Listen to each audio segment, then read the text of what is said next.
नमस्कार, मैं हूं शरद द्विवेदी और हमारा आज का मुद्दा है कांग्रेस का वोट चोरी कांड, बीजेपी का पलटवार हार।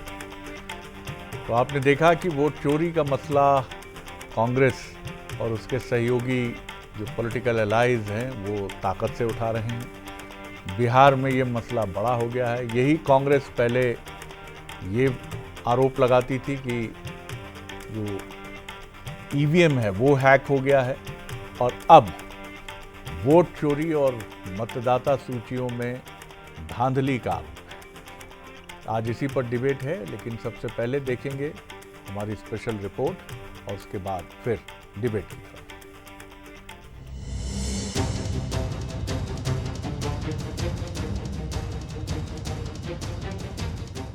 मध्य प्रदेश में वोट चोरी का मामला अब गरमाने लगा है। कांग्रेस ने आरोप लगाया है कि विधानसभा चुनाव के दौरान 2 महीने में 16 लाख मतदाता बढ़े और ये सब चुनाव आयोग की मिलीभगत से हुआ। नेता प्रतिपक्ष उमंग सिंघार ने आरोप लगाया कि प्रदेश में बीजेपी की सरकार चुनाव आयोग की मदद से बनी है, न कि जनादेश से। कांग्रेस का आरोप है कि चुनाव आयोग ने कई विधानसभा सीटों पर वोट बढ़ाए, जिनमें सेवड़ा, ग्वालियर दक्षिण, करेरा, छतरपुर और मूंगावली जैसी सीटें शामिल हैं। जब आप अगर आखिरी के 2 महीने में अगर आप वोट बढ़ा रहे हैं, किन सीटों पे बढ़ाया है, क्या इन्होंने क्या समीकरण बनाए, तो स्वाभाविक है जब ही इनका जनादेश आया। ये कभी इतने सालों का अगर आप देखें कि जितने भी चुनाव हुए 4-5 चुनाव मध्य प्रदेश के अंदर, कभी इतना बड़ा अंतर नहीं रहा। इलेक्शन कमीशन कहता है कि हम डिजिटल डेटा रखते नहीं, जबकि इनके रूल के अंदर है कि 3 साल रखना है। इस सब बातों को लेके हम कोर्ट जाएंगे, ये हमने तय। वहीं बीजेपी ने कांग्रेस के आरोपों पर पलटवार किया है। कैबिनेट मंत्री कैलाश विजयवर्गीय ने कांग्रेस के आरोपों को बकवास करार दिया। उन्होंने कहा कि राहुल गांधी हमेशा हारने के बाद चुनाव आयोग और ईवीएम पर आरोप लगाते हैं। तो पूर्व गृह मंत्री नरोत्तम मिश्रा ने कहा कि कांग्रेस पहले ईवीएम पर आरोप लगाती थी, अब वोट चोरी की बातें कर रही है। 20 महीने बाद 625 दिन बाद आपकी नींद खुली है। कुंभकर्ण भी 6 महीने में जग जाता है, पर ये कांग्रेस के नेता 20 महीने बाद जब सरकार बन गई, चल गई, दौड़ पड़ी, तब इस तरह की बातें कर रहे हैं। इसके पहले ईवीएम को हैक कर लिया ऐसा कहते थे। थोड़ा सा ज्ञान अगर इनमें होता आदरणीय राहुल जी में, तो इनको ये समझ में आती कि जो ईवीएम हैक कर सकते हैं वो वोट चोरी क्यों करेंगे। इसका मतलब आप दोनों ही जगह गलत हो ना। मध्य प्रदेश में वोट चोरी को लेकर सियासी घमासान जारी है। कांग्रेस के आरोपों के बीच बीजेपी ने जवाबी हमला बोला।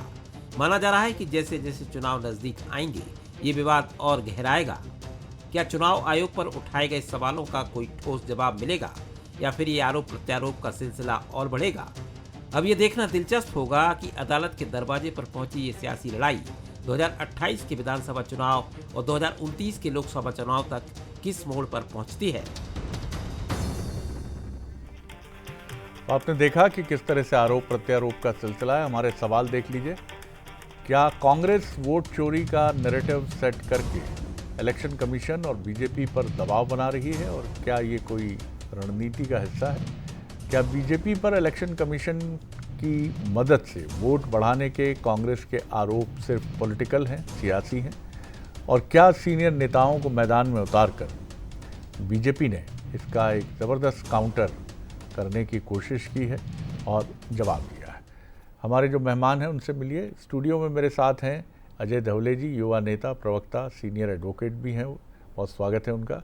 अवनीश बुंदेला जी हैं, युवा नेता, स्पोक्स पर्सन, उनका बहुत स्वागत है अजय जी के साथ साथ। और साथ ही वरिष्ठ पत्रकार और राजनीतिक विश्लेषक रविंद्र दुबे जी हमारे साथ जुड़ रहे हैं, उनका भी मैं बहुत स्वागत करता हूँ।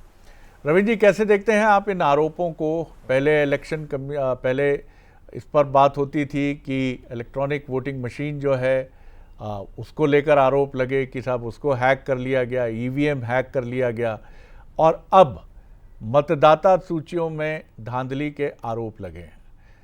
आपको याद होगा कि जनार्दन मिश्रा जी ने, सांसद हैं बीजेपी के, उन्होंने एक समय जब कांग्रेस की सरकार होती थी तो ये आरोप सबसे अधिक लगते थे श्रीनिवास तिवारी जी पर कि रीवा में सबसे अधिक बड़ी संख्या में मतदाता हैं, एक एक घर में 1100 मतदाता रहते हैं। तमाम बातें हैं। बहरहाल आप किस तरह देखते हैं आरोप प्रत्यारोप की इस लड़ाई को? जी देखिए, जिस तरीके से चुनाव आयोग ने लगातार मतदाता सूची को अपडेट किया है और हम सब जब वोटिंग हो जाती है उसके बाद ये कहते हैं कि साहब वोटिंग परसेंटेज बढ़ गया है या वोटिंग परसेंटेज लगातार बढ़ रहा है, तो इसका मतलब है कि वोटर जो मतदाता सूची है वो एक्यूरेट बन रही है, इसलिए मतदान का प्रतिशत हमको ज़्यादा दिखता है। तो मतदान का यदि प्रतिशत बढ़ रहा है, इसका मतलब कि ज़्यादा लोग पोलिंग बूथ तक पहुँच रहे हैं। अब सवाल मतदाता सूची बनाने को लेकर है। जिस तरीके के आरोप कांग्रेस लगा रही है, लगता है कि कांग्रेस ने मध्य प्रदेश में बहुत ही फौरी तौर पर आरोप लगाए हैं। देखिए, उनको बहुत पहले से तैयारी करना चाहिए था। देखिए, मतदाता सूची ऐसे नहीं बनती है। मतदाता सूची 5 साल का लगातार कार्यक्रम है। धीरे धीरे आप पुनरीक्षण करते हैं, उसमें सुधार करते हैं, फिर बीएलओ घर घर जाकर सर्वे करता है और उसके बाद पोलिंग बूथ में वो उस मतदाता सूची रखी जाती है और उसके बाद दोनों राजनीतिक दलों को से बोला जाता है या आम मतदाता से बोला जाता है कि साहब दावे आपत्तियां बुलाए गए, आप अपने अपने नाम जोड़ने या कट गए हैं या किसी एक घर में 10 नाम है तो उसके दावे आपत्ति के लगाएं, आपत्ति व्यक्त करें। तो जब पोलिंग बूथ में लगती है तो राजनीतिक दलों के लोग जाते हैं। तो मैं देखता हूँ कि ज़्यादातर लोग जो भारतीय जनता पार्टी से जो ब्लॉक लेवल पर वहाँ पन्ना प्रभारी है, वहाँ पन्ना प्रभारी की व्यवस्था। कांग्रेस में ऐसी पन्ना प्रभारी या बूथ प्रभारी की व्यवस्था नहीं है। प्रत्याशी को 15 दिन पहले टिकट मिलती है और वो चुनाव की तैयारी करती। कांग्रेस का संगठन नहीं है। कांग्रेस के बूथ लेवल पे कार्यकर्ता मतदाता सूची की तैयारी करके नहीं जाते हैं। 5 साल कोई मतदाता सूची नहीं देखने नहीं जाता है। लेकिन फाइनल जब मतदाता सूची का प्रकाशन होता है उससे पहले भी चुनाव आयोग ये करता है कि साहब मतदाता सूची का फाइनल प्रकाशन होना है और उसके बाद जो उसका एक ड्राफ्ट सारे राजनीतिक दलों को बुलाकर देता है और उसके बाद एक 30 दिन का समय देता है कि साहब अब मतदाता सूची फाइनल करने वाले हैं और जिसको नाम जुड़वाना जुड़वा ली, इस तारीख के बाद नाम नहीं जुड़ेगा या दावे आपत्तियां नहीं ली जाएंगी। जो चुनाव के तारीखें घोषित होने के 1 महीने पहले तक दावे आपत्तियां बुलाए जाते हैं और जब दावे आपत्ति आती है तो उसमें एक प्रोविजनली लिस्ट जोड़ी जाती है आखिरी में, जिसे हम देख सकते हैं कि साहब प्रोविजनली सूची। जी, ये सारी टेक्निकल चीज़ें हैं, बिल्कुल सही कह रहे हैं दुबे जी आप। ये सारी तकनीकी चीज़ें हैं और निश्चित तौर पर एक पूरी प्रक्रिया है और प्रक्रिया होती है। हम दुनिया के सबसे बड़े लोकतांत्रिक देश ऐसे ही नहीं हैं। लेकिन अगली कड़ी में जो मैं जिन सवालों के साथ आपके पास आऊँगा अगले राउंड में, वो सवाल ये होंगे कि क्या इसी के सहारे राजनीतिक दल चुनाव जीतने के मंसूबे संजो सकते हैं? पहला सवाल मेरा ये रहेगा आपसे। और दूसरा सवाल ये है, क्या कोई राजनीतिक दल इतना दुस्साहसिक हो सकता है कि वो ये जानता है कि भविष्य में क्या उससे सवाल नहीं पूछे जाएंगे इसको लेकर? और फिर तीसरा सवाल आपसे ये भी रहेगा, सप्लीमेंट्री समझ लीजिए बाकी 2 सवाल, कि जब लोकसभा इलेक्शन हुआ था और नतीजे बीजेपी के लिए उतने अच्छे नहीं थे और कांग्रेस और उनके सहयोगी दलों के लिए बड़ी अनुकूलता की बात कही गई, तब इस समय की बातें क्यों नहीं उठी? तमाम बातें हैं, इनकी तरफ मैं लौटूंगा। क्या कहेंगे आप अजय जी? मैं मुकम्मल जवाब तो लूँगा हमारे साथी अवनीश बुंदेला जी से, लेकिन क्या आपको लगता है कि सियासत है सिर्फ इसके पीछे, एक राजनीति है? देखिए शरद जी, भ्रम फैलाने वाली राजनीति जब सत्ता से दूर रहती है तो वो किस हद तक जा सकती है, इसका ये एक सीधा सा उदाहरण है कि जिस प्रकार से शुरुआत हुई थी, जो बिहार में स्पेशल इंटेंसिव रिवीजन का drive election commission of India ने शुरू किया था, उसके बाद से पूरे देश में नैरेटिव बनाने का प्रयास तथाकथित देश के विपक्ष के नेता, क्योंकि इसलिए तथाकथित कहने की आवश्यकता है कि एक व्यक्ति जो देश का विपक्ष का नेता है उसको देश की संवैधानिक संस्थाओं की मर्यादा, देश की संवैधानिक संस्थाओं की गरिमा का ध्यान रखने की आवश्यकता होती है, क्योंकि हम शपथ उस बात की लेते हैं। लेकिन आप देखेंगे जो कॉन्स्टिट्यूशनली मैंडेटेड काम है, ये देश का सर्वोच्च न्यायालय स्पष्ट कर चुका है, जो एसआर को लेके पिटीशन सब जुडाइस है उसमें, कि इलेक्टोरल रोल को बनाना, उसमें एडिशन, डिलीशन, सब्सट्रैक्शन, ये सारे जो काम हैं उसकी विसंगतियों को दूर करना, ये इलेक्शन कमीशन ऑफ इंडिया का काम है। आर्टिकल 324 ये स्पेसिफिकली प्रोवाइड करता है कि इलेक्शन कमीशन ऑफ इंडिया ही ये काम करेगा। रही बात वर्तमान जो परिप्रेक्ष्य आज, क्योंकि हम मध्य प्रदेश के परिप्रेक्ष्य में इस विषय को लेते हैं, उमंग सिंघार जी नेता प्रतिपक्ष है, उन्होंने जो आरोप लगाए, देखिए आरोप जो लगाता है, लॉ ऑफ ज्यूरिस्प्रूडेंस कहता है जो व्यक्ति आरोप लगाता है उसको सब्सटेंशिएट भी करना पड़ता है एविडेंसेस के साथ में। हमारा संविधान का आर्टिकल 329 कहता है कि किसी भी इलेक्शन को चैलेंज करने के लिए सिर्फ इलेक्शन पिटीशन लगेगी, संविधान ने कहा है, हमने नहीं कहा है। फिर रिप्रेजेंटेशन ऑफ पीपल एक्ट, ये हमारी सरकार आने के पहले 1950-51 में ये जो एक्ट बना है, उसमें स्पेसिफिकली सेक्शन 80 और 81 इन्हीं की सरकार के समय जुड़ा। उसने कहा कि 45 दिन का टाइम फ्रेम डिसाइड है किसी भी चुनाव पे, यदि आपको आपत्ति है, आपको लगता है कि धांधली हुई है, किसी चुनाव से आप प्रभावित हुए हैं, कोई गलत कैंडिडेट चुन गया है, उसमें इलेक्शन कमीशन ऑफ इंडिया ने उसको फेवर कर दिया है, आप इलेक्शन पिटीशन लगा सकती है। मध्य प्रदेश की जिन 27 सीटों का आज उदाहरण दिया हमारे नेता प्रतिपक्ष जी ने, कितनी सीटों पे इलेक्शन पिटीशन लगी है? मध्य प्रदेश में लगभग भारतीय जनता पार्टी के 65,000 BLAs हैं। हम अपेक्षा करते हैं कि कांग्रेस की उतने BLAs होंगे। इन सारे BLA को ड्राफ्ट इलेक्टोरल रोल, जो इलेक्टोरल फाइनली पब्लिश होता है, उसकी कॉपी और ड्राफ्ट इलेक्टोरल रोल पे उनके हस्ताक्षर होते हैं। अब इन हस्ताक्षरों पे उनको करना क्या है कि जब आपके पास ड्राफ्ट इलेक्टोरल रोल आता है, एक बूथ लेवल एजेंट का काम होता है कि उस इलेक्टोरल रोल का अध्ययन करना, कुछ नामों की विसंगतियां हैं तो तत्काल आपत्ति दावे दर्ज कराना, और फाइनल रोल जब आता है तो अपने राजनीतिक दल को प्रोवाइड करना। क्या कांग्रेस के मध्य प्रदेश के बूथ लेवल एजेंट ने इन 27 विधानसभा सीटों पे ऐसे दावे आपत्तियां लगाई हैं, या उसके बाद इलेक्शन पिटीशन लगी है? क्यों आज भ्रम फैलाया जा रहा है, और वो भी 20 महीने बाद में? तो मुझे लगता है ये जो ऐसे कहेंगे ये ओछी राजनीति है।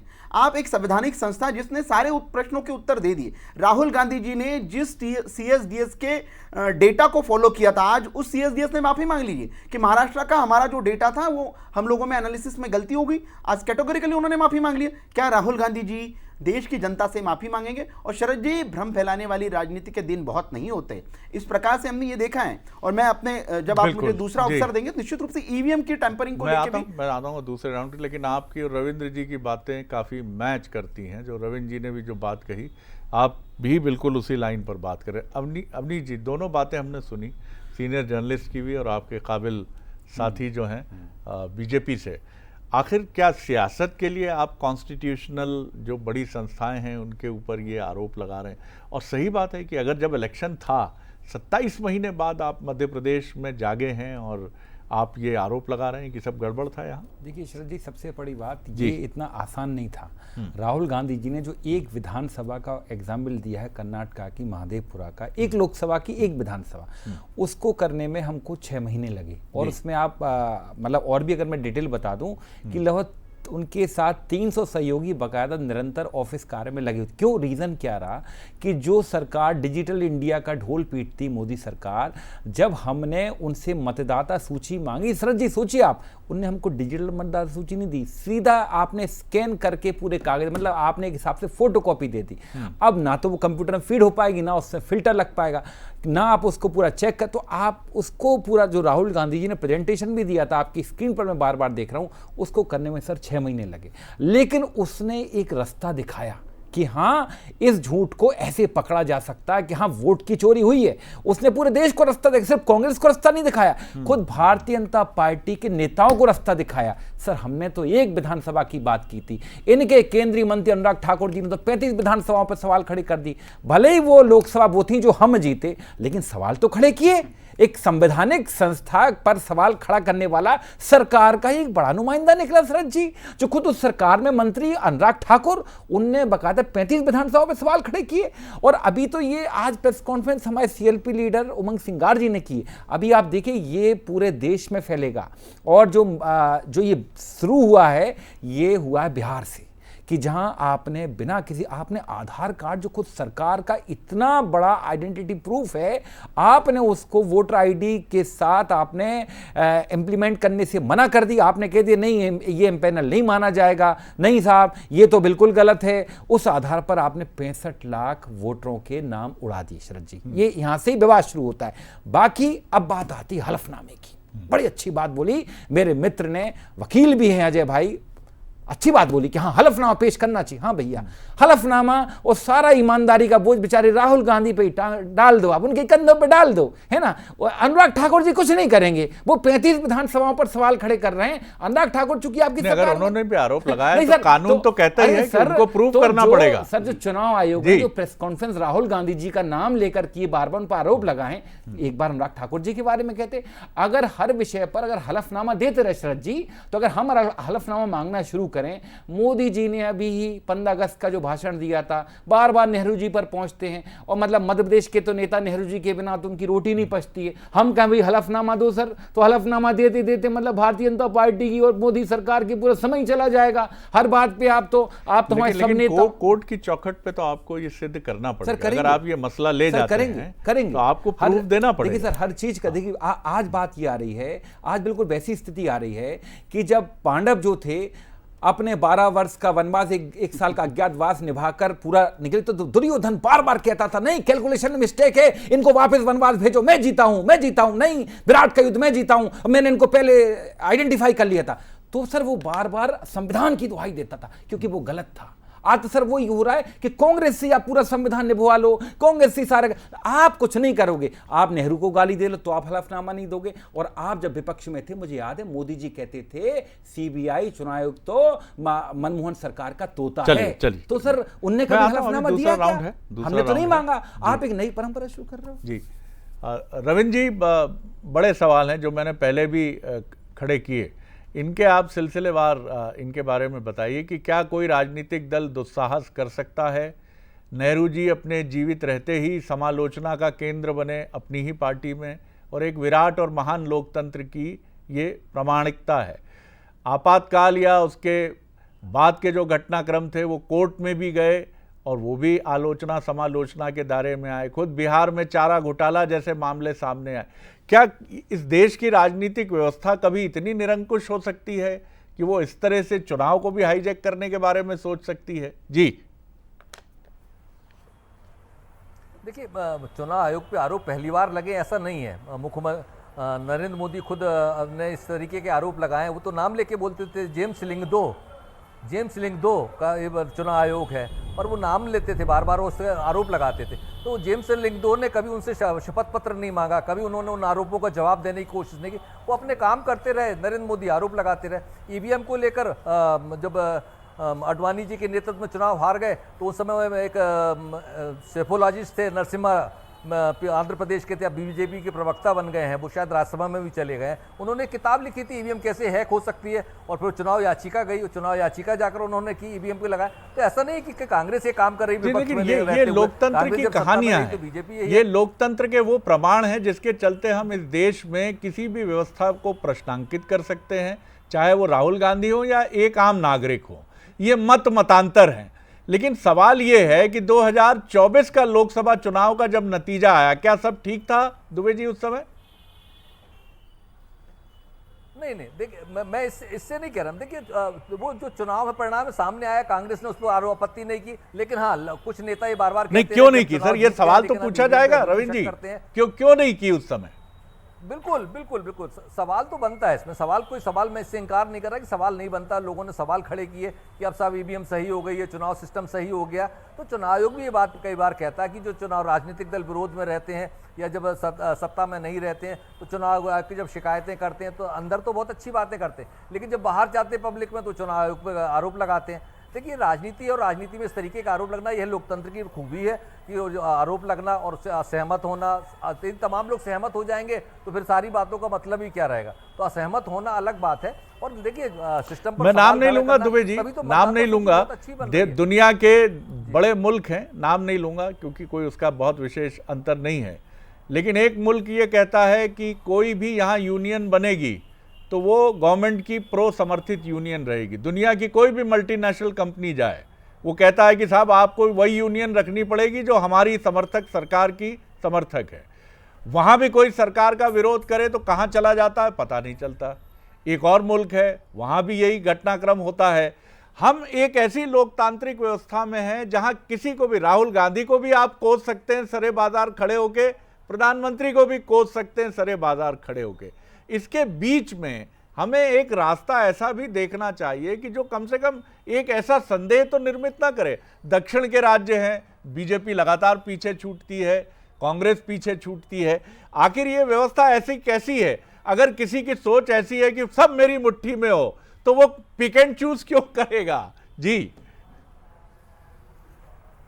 देखिए, चुनाव आयोग ने हमेशा काम अच्छा किया। देखिए टीएन शेषन साहब ने भी जब काम किए थे तब भी उनके ऊपर आरोप लगे थे। ये टीएन शेषन को लाने वाली कांग्रेस थी और तमाम विरोधी दल ये बातें कहते थे कि साहब कांग्रेस ने इसलिए डंडे चलवा रही है या उनके कठोर निर्णय ले रही है जिसकी वजह से तमाम का आरोप लगे उनके ऊपर भी लगे। तो देखिए राजनीति में ये सब होना बड़ी आसान बात है और राजनीति को देखिए संवैधानिक संस्थाओं को अपना काम करना चाहिए, उनको नेतागिरी का मोहरा नहीं बनना चाहिए। लेकिन इस बार चुनाव आयोग पर सवाल खड़े हुए और चुनाव आयोग का जो सिस्टम है, देखिए कोई ने शिकायत की है, आप कह सकते हैं हाँ हम उसकी जांच कराएंगे, आपने तथ्य दिए हैं और आपको जो सिलसिलेवार आपका सिस्टम है आपको सिलसिलेवार करना था। राहुल गांधी यहाँ झूठ बोल रहे हैं, राहुल गांधी ने गलत आरोप लगाए, राहुल गांधी की सूचना गलत है। यदि देखिए एक घर में 80 वोटर मिले हैं या 100 वोटर मिले हैं, उसका जवाब चुनाव आयोग को देना चाहिए रहा और खुल के जांच के साथ देना चाहिए रहा कि 100 वोटर एक घर में कैसे रह रहे थे। तो यदि आप सवाल यदि खड़े किए हैं तो आपको तथ्यात्मक रूप से बताना चाहिए थे। आरोप के जवाब में आरोप लेकर और माफी मांगना और चेतावनी देना संवैधानिक संस्था का काम नहीं है। अजय जी, अजय जी, शरद जी, देश की न्यायपालिका में प्रकरण सबजुडाइज है स्पेशल इंटेंसिव रिवीजन को लेके और पूरी प्रक्रिया में आप देखेंगे जब पूरा सबजुडाइज प्रकरण के ड्यूरिंग द प्रोसीडिंग चुनाव आयोग की स्वायत्तता को लेके, चुनाव आयोग की सैंक्टिटी को लेके बार बार सर्वोच्च न्यायालय कह चुका है कि हमारे देश के संविधान ने अधिकार चुनाव आयोग को दिया है। तो आज हम यदि प्रश्न चिन्ह खड़ा करते हैं, हम चुनाव में पार्टिसिपेट करते, इलेक्शन जीत जाते तो हम प्रश्न चिन्ह खड़ा नहीं करते, तो ये एक अलग विषय हो गया। दूसरा विषय मेरे मित्र कांग्रेस के प्रवक्ता साथी अवनीश जी ने उठाया कि मशीन रीडेबल इलेक्टोरल रोल की हमारी मांग है। देखिए 2018-19 में मध्य प्रदेश को ही लेके Kamal Nath versus union of India, Kamal Nath ji सर्वोच्च न्यायालय गए थे और यूनियन ऑफ इंडिया की ओर से जब इस पूरे विषय में पटाक्षेप हुआ था, सर्वोच्च न्यायालय का निर्णय था कि निश्चित रूप से जो आपकी मांग है वो मांग जायज है, लेकिन हम दे इसलिए नहीं सकते कि ये जो मशीन रीडेबल इलेक्टोरल रोल रहेंगे इसमें टेम्परिंग का खतरा रहेगा। तो जब सर्वोच्च न्यायालय ने ये बंधन कर दिया है, इलेक्टोरल रोल ये देने के लिए मनाही कर दी है, तो कैसे इलेक्शन कमीशन ये देगा। दूसरा था कि ईवीएम की रिगिंग को लेके आपने डिबेट की शुरुआत में शरद जी कहा था कि पहले ईवीएम की सैंक्टिटी को लेके ईवीएम पे प्रश्न चिन्ह खड़े होते थे। 41 बार देश के सर्वोच्च न्यायालय में, देश के अनेकों राज्यों के उच्च न्यायालय में पिटीशन फाइल हुए, सारी बार याचिकाएं खारिज हुई है। मशीन की सैंक्टिटी को लेके कभी जो कांग्रेस ने या अन्य राजनीतिक दलों ने प्रश्न उठाए थे उन प्रश्नों के उत्तर मिल गए। अब जब आप 2024 का लोकसभा चुनाव आप देखेंगे कि गेम चेंजर रहा है कि आप ईवीएम पे प्रश्न चिन्ह नहीं खड़ा कर सकते, अब नया नैरेटिव खड़ा करने की आवश्यकता थी। तो जो वोट चोरी का नया नैरेटिव कांग्रेस खड़ा करने का प्रयास कर रही है, मुझे लगता है जब एसआईआर को लेके कंप्लीट जजमेंट सुप्रीम कोर्ट का आ जाएगा, वो आपको हमको सबको बाध्य होगा कि स्पेशल इंटेंसिव रिवीजन की आवश्यकता देश में क्यों पड़ती है। देश में मतदाता सूचियों का काम जो है ये सतत चलने वाली प्रक्रिया है। मतदाता सूचियों में विसंगति होती है, सुप्रीम कोर्ट के ही प्रोसीडिंग में आ गया है, तो उन विसंगतियों को दूर करने के लिए आपके बूथ लेवल एजेंट, आप उनको ट्रेनिंग दीजिए, सशक्त बनाइए। यदि दावे आपत्तियां समय पे लेंगे तो इस प्रकार के जो डुप्लीकेट वोटर है वो नहीं आएंगे। सारी प्रक्रिया में आपको हमको सबको मिलकर लोकतंत्र को मजबूत करने के लिए काम करना पड़ेगा। शरद जी, 90 करोड़ लोगों ने 2024 के लोकसभा चुनाव में वोट किया है। अकेला भारत इकलौता ऐसा देश है विश्व में जिसने ये लोकतंत्र में ये प्रतिमान स्थापित किया है। आप उस लोकतंत्र के प्रतिमान पे भी प्रश्न चिन्ह खड़ा कर रहे हैं। जी बुंदेला शरद जी, देखिए सबसे पहले बात तो ये जो इलेक्टोरल जो रोल की बात कर रहे हैं इतनी कठिन चीज नहीं है। आज के दौर में बता दूं, मैंने जानकारी ली थी, मध्य प्रदेश की पूरी वोटर लिस्ट 564 GB की पेन ड्राइव में आ जाएगी। पूरी एमपी की पूरी वोटर लिस्ट आप चाहें तो 564 GB की पेन, आप चाहें तो किसी भी सॉफ्टवेयर इंजीनियर से पूछ लें, मैं इसकी जानकारी करके आऊं। ठीक है, तो आप जब इतना बड़ा सिस्टम चलाए, इतना हमारा बजट है चुनाव आयोग का, तो क्या आप पूरे उसमें क्या टेम्परिंग हो सकती है आप मुझे बताएं। जब आपने ये एडमिट नहीं किया कि ईवीएम में टेम्परिंग नहीं हो सकती, तो साहब आप जो हमको देंगे पेन ड्राइव में देंगे, कैसे उसमें हम कैसे टेम्पर कर देंगे। भाई वो डेटा तो आपका ही रहेगा ना, उसके बाद स्कैन करके आप हमको स्थायी थोड़ा, आप तो हमको कॉपी दे रहे हैं उसकी। तो सर हमने तो सिर्फ एक लोकसभा की मांगी थी, हमने पूरे देश की तो मांगी नहीं थी, प्लीज है ना। और दूसरी चीज शरद जी, ये जो विषय आया कैसे आया, जब हम महाराष्ट्र चुनाव हारे तो आश्चर्य हुआ शरद जी कि मात्र 6 महीने के अंदर 48 लाख वोटर बढ़ गए। How is it possible. मतलब आप समझें 6 महीने पहले जो लोकसभा चुनाव होते उसमें नतीजे कुछ और आते हैं, भाजपा हारती है। 6 महीने बाद जो विधानसभा चुनाव होते हैं वहां से शरद जी देखिए, ये बात जो भाजपा के नेता कह रहे हैं कि हम 18 महीने बाद क्यों जागे, इतने दिन बाद, 600 दिन बाद, शरद जी हमें मालूम था राहुल जी इतना होमवर्क करके आए सिर्फ एक विधानसभा के लिए, नहीं तो ये लोग राहुल जी को पप्पू पता नहीं क्या क्या नाम से कहते हैं, ये कमी नहीं निकाल पाए राहुल जी के काम में, इसलिए नई चीज लेकर आए कि हलफनामा दो।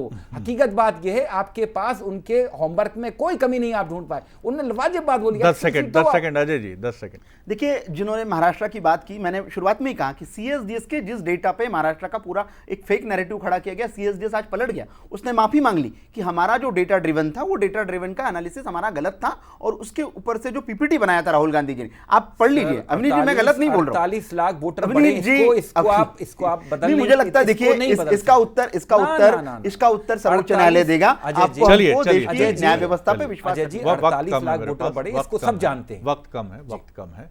रविंद्र जी, 10 सेकंड में अगर आप जवाब दे पाएं, आखिर अगर हम चुनाव को आंकड़ों की तरफ ले जाएंगे और ऐसी व्यवस्था की तरफ ले जाएंगे कि जहां मनमानी चल रही है, ये आरोप लगाएंगे, तो क्या जनता की पल्स एकदम गायब हो जाएगी?